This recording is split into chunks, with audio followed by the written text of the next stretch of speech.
20 ஆண்டுகளில் இந்த நாட்டில் நிகழ்ந்தது என்ன?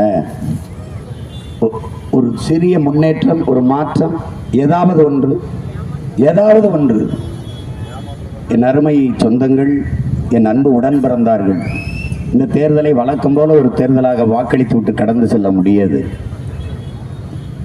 இதை ஆழ்ந்து தெளிந்து ஆய்ந்து ஒவ்வொரு வாக்கும் நம் மண் காக்கும், நம் இனத்தின் உரிமை மீட்கும், மானம் காக்கும் என்பதை கவனத்தில் வைத்துக்கொண்டு இந்த தேர்தலிலே நீங்கள் வாக்கு செலுத்த வேண்டும்.